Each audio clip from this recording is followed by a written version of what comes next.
Bonjour. Alors, j'espère que vous allez bien, que vous n'êtes pas trop fatigués vu le nombre d'informations que vous devez assimiler. Donc avec Clémence, on va essayer d'être le plus rapide et le plus clair possible. On est là aujourd'hui pour vous présenter les élus, qui on est et à quoi on sert. Donc, moi je m'appelle Nina, je suis citoyenne étudiante, c'est Clémence. Vous voyez la liste des élus derrière moi qui est amenée à changer très rapidement puisqu'il y a des élections en novembre. Je reviendrai vers vous pour vous expliquer tout ça dans les semaines à venir. Alors, les élus, qu'est-ce que c'est? Les élus, c'est vos représentants. Pour vraiment faire clair, c'est comme des délégués, mais à l'échelle de la faculté. Donc on est là pour vous défendre, on est là pour vous représenter dans différentes instances comme les commissions enseignement, les conseils de fac.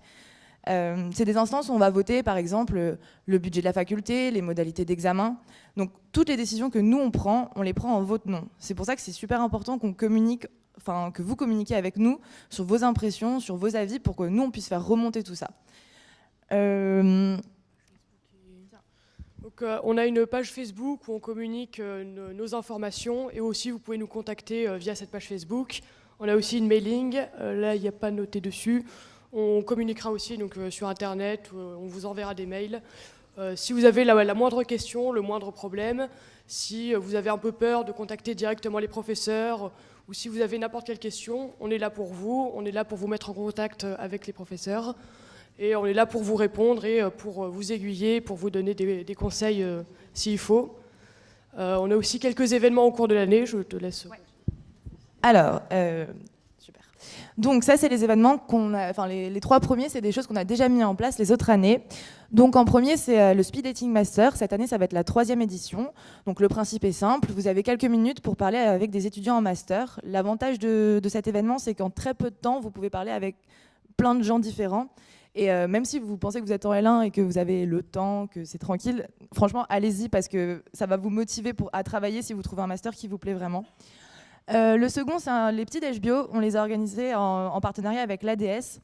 Donc, vous avez le droit à un petit déjeuner gratuit, totalement bio, et ça permet de nous rencontrer en fait directement. Nous, on est là et comme ça, on peut discuter de vive voix. Ça se passe à la cafette. L'année dernière, on a mis en place des états généraux et un questionnaire. En fait, le but, c'était d'avoir un peu vos avis sur, enfin, du coup, pas vous, mais vos prédécesseurs, sur la licence et ce qui allait pas, comment l'améliorer. On va faire un retour au corps enseignant et à l'administration dans quelques semaines. On vous fera aussi un retour de notre analyse. Et enfin, le parrainage. Alors ça, c'est un tout nouveau projet qu'on a mis en place exprès pour vous cette année. Ceux qui ont fait médecine connaissent peut-être déjà le principe. Vous avez un parrain ou une marraine qui vous accompagne tout au long de l'année. Le but, c'est pas du tout de vous faire un cours. C'est pas votre tuteur, c'est pas de l'aide aux devoirs, c'est vraiment juste sur des questions un peu plus basiques. Par exemple, toi, la biodiversité, comment tu l'as travaillée, comment tu as réussi à la valider, ou bien j'arrive pas à m'organiser dans mon emploi du temps, comment toi t'as fait. Et voilà, donc pour demander un parrain ou une marraine, je vais mettre un formulaire en ligne sur votre page L1 Facebook. Je sais pas si elle est déjà, je pense pas qu'elle soit déjà créée, mais quand elle est créée, ok. Donc sur votre page L1, et vous pourrez aussi vous inscrire au local de l'ADS qui ouvre lundi prochain. Voilà, j'ai fait le tour. Tu as des choses à rajouter? Est-ce que vous avez des questions? Est-ce que j'ai été claire? Apparemment, oui. Oui. Moi, j'ai une question. Vous nous avez dit, Nina, que les élections auraient lieu au mois de novembre, quelque chose comme ça. Qui peut participer, qui peut candidater pour ces élections? Alors, pour créer la liste, on est en train de la créer tout doucement, mais c'est vraiment n'importe quel étudiant. Le but, c'est d'avoir le plus d'étudiants possible qui sont dans des années différentes et dans des spécialités différentes.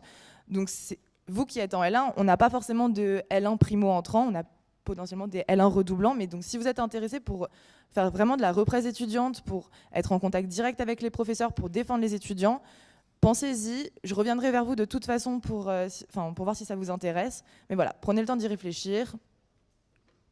Et ce sera juste, on sera là un peu pour vous harceler, mais c'est très important d'aller voter les jours des élections, parce que comme on dit, on est vos représentants, et du coup, le nombre d'étudiants qui participent et le nombre d'étudiants qui s'impliquent pour voter pour nous, ça a un poids pour quand on vient en conseil, quand on dit, il y a beaucoup d'étudiants qui sont venus voter pour nous, pour vous représenter, ça compte vraiment beaucoup.